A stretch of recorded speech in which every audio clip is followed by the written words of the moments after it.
Bonjour, je suis Hakim La'lam et je vous propose ma chronique du dimanche 4 août 2024.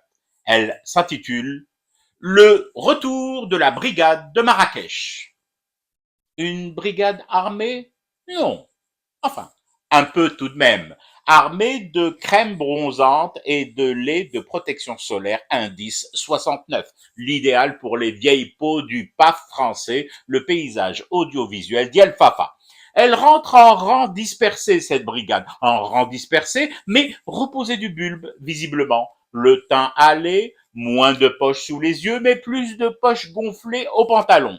Dans tous les sens du terme. Ah, la brigade info de retour de Marrakech. Des 5 étoiles, des riaves et des petits palais privés de limite d'âge légal, espaces d'intimité coupable et crade réservés aux grands éditorialistes qui vont maintenant reprendre leur place sur les plateaux TV afin d'y expliquer doctement à l'ouvrier de chez Renault et à la caissière Auchan pourquoi la France a raison de se rabibocher sec avec Rabat.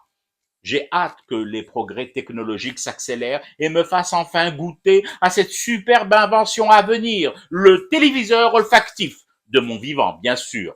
Tu t'imagines, tu ne verrais plus seulement l'éditorialiste de CNews, de BFM, de LCI ou de TF1, tu le sentirais aussi. Tes narines palpitantes capteraient aussitôt les relents forts de son Garnier protection XXL ou de son La Roche-Posay indice 69 le fessi.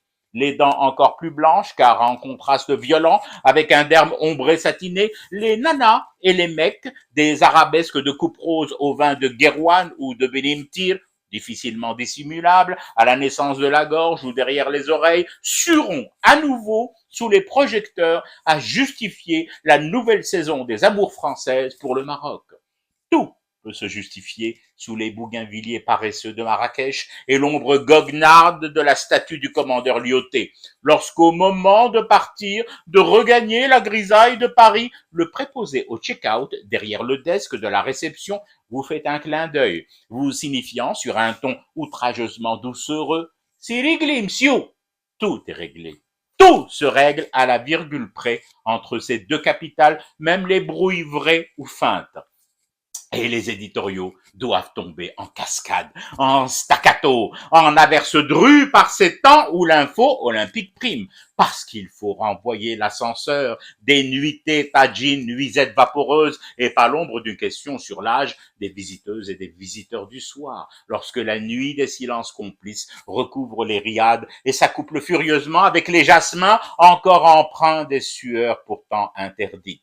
Éditorialisez, consoeurs et confrères des plateaux TV repas. Dites que le Maroc c'est bien et qu'au fond, Macron a eu raison. Parce qu'au fond, bien au fond, il n'y a rien à attendre de ces barbares de désédits. Dites vos feuilles de route, débitez-les en kilomètres d'éloges bitumés et rendez plus heureux encore le roi du bitume, Bouygues. Il est vrai qu'il n'y a pas plus barbare que ces désédiens qui refusent encore et toujours de faire négoce de leur progéniture, qui refusent encore et toujours, il el abed, que leurs enfants, leurs ados, leurs femmes et leurs hommes servent à réhydrater et à détendre les vieilles peaux éditorialisantes du pas français. Je fume du thé et je reste éveillé. Le cauchemar continue. C'était Hakim La'lam, je vous retrouve demain pour une autre chronique et une autre façon de dire son amour à l'Algérie.